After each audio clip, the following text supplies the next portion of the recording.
بسم اللہ الرحمن الرحیم۔ ایمان افروز واقعہ۔ یہ ایک ہاتھ لمبا ایک ہاتھ چوڑا چکور پتھر تھا جو ہمیشہ حضرت موسیٰ علیہ السلام کے جولے میں رہتا تھا۔ اس مبارک پتھر کے ذریعے حضرت موسیٰ علیہ السلام کے دو معجزات کا ظہور ہوا جن کا تذکرہ قرآن مجید فرقان حمید میں بھی ہوا ہے۔ اس پتھر کا پہلا معجزہ، پہلا عجیب کارنامہ جو در حقیقت حضرت موسیٰ علیہ السلام کا معجزہ تھا، وہ اس پتھر کی دانشمندانہ لمبی دور تھی، اور یہی معجزہ اس پتھر کے ملنے کی تاریخ ہے۔ اس کا مفصل واقعہ یہ ہے کہ بنی اسرائیل کا یہ عام دستور تھا کہ وہ بالکل ننگے بدن ہو کر مجمع عام میں غسل کیا کرتے تھے، مگر حضرت موسیٰ علیہ السلام گو کہ اسی قوم کے ایک فرد تھے اور اسی ماحول میں پلے بڑے تھے کہ لیکن خداوند قدوس نے ان کو نبوت اور رسالت کی عظمتوں سے سرفراز فرمایا تھا۔ آپ کی عظمت نبوت کا بلا اس حیا سوز بے غیرتی کو کب گوارا کر سکتی تھی؟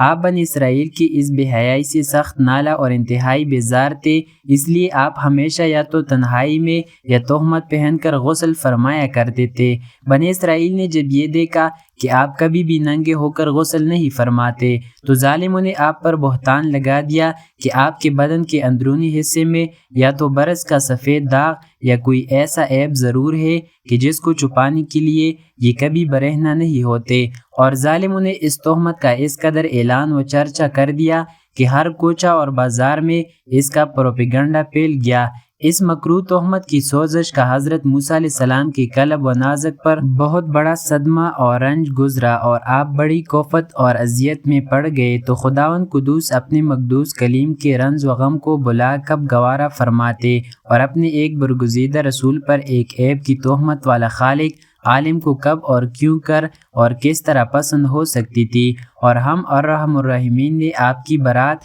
اور بے عیبی ظاہر کر دینے کا ایک ایسا ذریعہ پیدا فرما دیا کہ دم زدم میں بنی اسرائیل کے پروپیگنڈوں اور ان کے شکوک و شباب کے بادل چڑھ گئے، اور آپ کی برات اور بے عیبی کا آفتاب عالم تاب سے زیادہ روشن و اشکار ہو گیا۔ اور یوں ہوا کہ ایک دن آپ پہاڑوں کے دامنوں میں چھپی ہوئے ایک چشمہ پر غسل کے لیے تشریف لے گئے، اور یہ دیکھ کر کہ یہاں دور دور تک کسی انسان کا نام و نشان نہیں ہے، آپ اپنے تمام کپڑوں کو ایک پتھر پر رکھ کر اور بالکل برہنہ بدن ہو کر غسل فرمانے لگے۔ غسل کے بعد جب آپ لباس پہننے کے لیے پتھر کے پاس پہنچے تو کیا دیکھا کہ وہ پتھر آپ کے کپڑوں کو لیے ہوئے سر پر بھاگا چلا جا رہا ہے۔ یہ دیکھ کر حضرت موسیٰ علیہ السلام بھی اس پتھر کے پیچھے پیچھے دوڑنے لگے کہ صبح حجر یعنی اے پتھر میرا کپڑا، مگر یہ پتھر برابر رہا، یہاں تک کہ شہر کی بڑی بڑی سڑکوں سے گزرتا ہوا گلی کوچوں میں پہنچ گیا،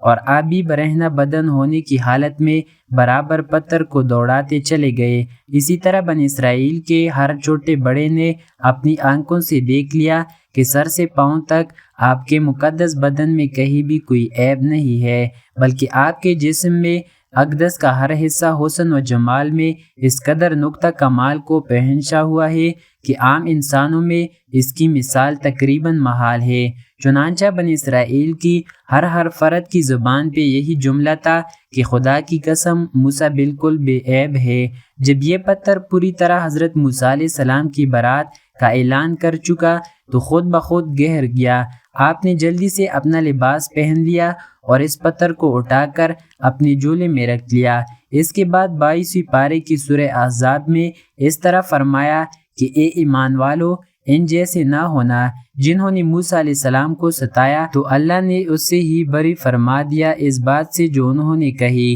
اور موسیٰ اللہ کے یہاں ابرو والا ہے یعنی عزت والا ہے۔ دوسرا معجزہ میدان طیہ میں اسی پتھر پر حضرت موسیٰ علیہ السلام نے اپنا عصا مار دیا تھا تو اس میں سے 12 چشمے جاری ہو گئے تھے جس کے پانی کو 40 برس تک بنی اسرائیل میدان طیہ میں استعمال کرتے رہے۔ قرآن مجید نے پتھر سے یہی پتھر مراد ہے، ایک پتھر کا ازالہ معجزات کے منکرین جو انکار کرتے ہیں، جو ہر چیز کو اپنی ناقص عقل کی عینک سے ہی دیکھا کرتے ہیں۔ اس پتھر سے جو بھی پانی کے چشموں کا جاری ہونا محال قرار دے کر اس معجزے کا انکار کرتے ہیں اور کہتے ہیں کہ ہماری عقل اسے قبول نہیں کر سکتی کہ اتنے چھوٹے سے پتھر سے 12 چشمے جاری ہو گئے، حالانکہ یہ منکرین اپنی آنکھوں سے دیکھ رہے ہیں کہ بعض پتھروں میں خداوند تعالیٰ نے یہ تاثیر پیدا فرما دی ہے کہ وہ بال موڑ دیتے ہیں۔ بعض پتھروں کا اثر یہ ہے کہ وہ سر کو تیل اور ترش بنا دیتے ہیں۔ بعض پتھروں کی خاصیت یہ ہے